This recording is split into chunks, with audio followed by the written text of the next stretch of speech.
भारत कर देंगे। जो कहते हैं कि कांग्रेस को इस भारत से खत्म कर देंगे, तो हम ये कहना चाहते हैं कि पहले हमारा इतिहास आप देख लीजिए। हम कौन थे, हम कहां से आए हैं, हमारी स्थापना क्यों हुई और किन उद्देश्यों के लिए राजनीतिक पार्टी बनी। अरे हमारी पार्टी की स्थापना संसद और विधानसभाओं में चुनाव जीतने के लिए नहीं हुई। हमारी पार्टी की स्थापना देश में राजनीतिक सरकार बनाने के लिए नहीं हुई, और हमारी पार्टी की स्थापना मंदिरों और मस्जिदों का निर्माण करने के लिए नहीं हुई। हमारी पार्टी की स्थापना हुई देश को 200 सालों के अंग्रेजों के शासन से आजाद कराने के लिए। एक वक्त हुआ करता था, आज लोग बोलते होंगे, बहुत सारे लोग जो आज अपने आप को सबसे बड़ा राष्ट्रभक्त बताते हैं कि 15 अगस्त 1947 के बाद में क्या परिवर्तन हुआ। तो मैं आपको बताना चाहता हूं, आदरणीय गौतम जी ने भी हमें एक बात बताई थी, उसी बात को आगे बढ़ाते हुए कि 15 अगस्त 1947 के पहले और 15 अगस्त 1947 के बाद में बहुत परिवर्तन हुए हैं साहब। जो लोग कहते थे कि कांग्रेस पार्टी का इस देश में योगदान क्या है, हम बताना चाहते हैं कि महात्मा गांधी, जवाहरलाल नेहरू, बाल गंगाधर तिलक, गोपाल कृष्ण गोखले, दादा भाई नौरोजी और ये जितने राष्ट्र नायक हुए, जितने राष्ट्र चरित्र हुए, ये हमारी पार्टी के मार्गदर्शक थे, जिन्होंने हमारे सुंदर वर्तमान को बुनने के लिए, हमारे सुंदर सपनों को गढ़ने के लिए अपने भविष्य का बलिदान कर दिया, अपने परिवारों का बलिदान कर दिया, और उसी की परिणति रही कि भारत आज आपके सामने है। जो लोग कहते हैं कि आजादी के बाद आपने क्या किया, आपकी पार्टी का योगदान क्या है, तो हाँ, ये सवाल हम अपने आप से पूछते हैं कि हम कौन हैं, हमने इस देश के लिए क्या किया।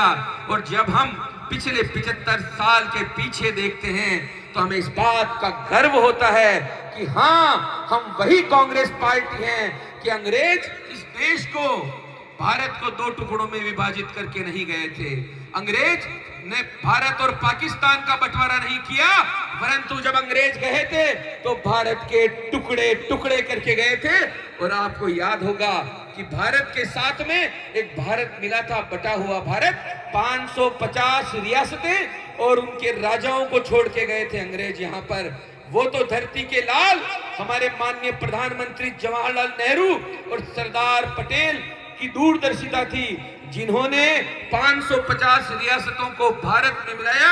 और आज हिंदुस्तान जो आप देख रहे हैं, हमारे नेताओं की दूरदर्शिता का प्रमाण है कि हमने मजबूत भारत की नींव रखी। आपने क्या किया? हाँ, हमारी वही पार्टी है जिसने इस देश को संविधान दिया। हाँ, हमारी वही पार्टी है जिसने इस देश में एम्स खोले, जिसने IIT खोली इस देश के अंदर, और इस देश में इसने ये व्यवस्था की कि राजा के पेट में पैदा होने वाला और मजदूर के घर में पैदा होने वालों के अधिकार बराबर होंगे। हाँ, हमने व्यवस्था दी कि गरीब मजदूर किसान, आम आदमी के बच्चे चुनकर उन जगहों पर पहुंच सकें ताकि वो व्यवस्थाओं को परिवर्तन कर सकें। आज आप सोचिएगा, क्या कोई सोच सकता था कि आदिवासी महिला इस देश की राष्ट्रपति बन सकती है? तो कांग्रेस पार्टी के द्वारा लागू कई व्यवस्थाओं का परिणाम है।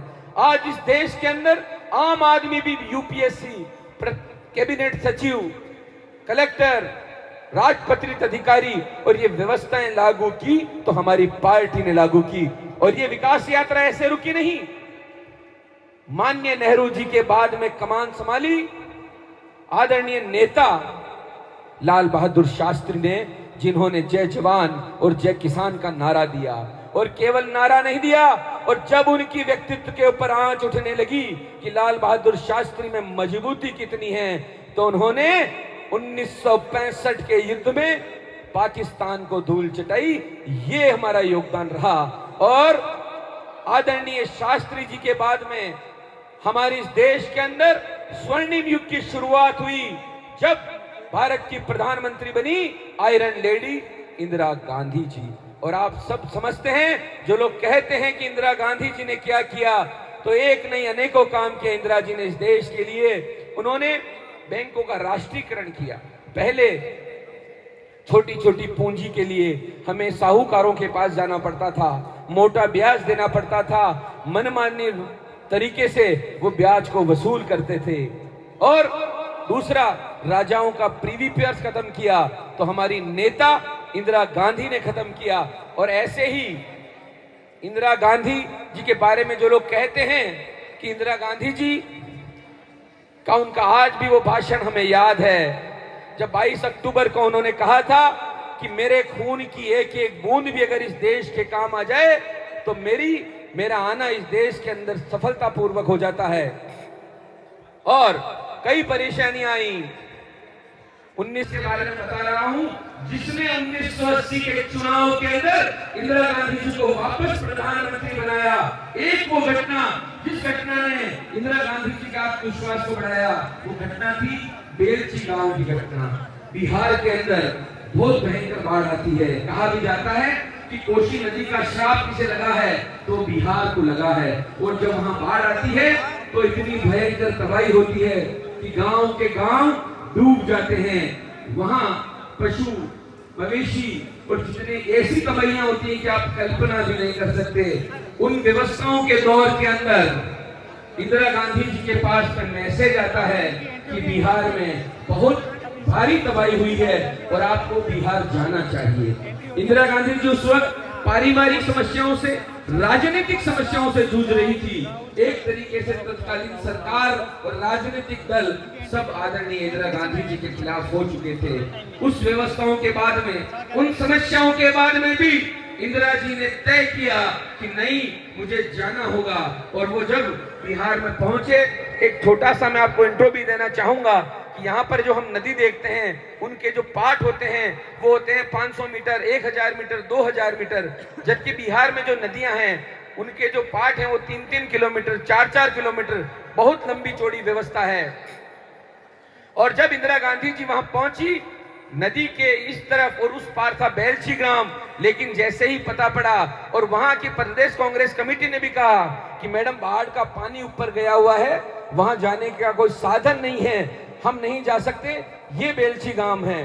तब इंदिरा गांधी ने कहा कि मैं बेलछी में जाऊंगी, मेरी जाने की व्यवस्था कीजिए।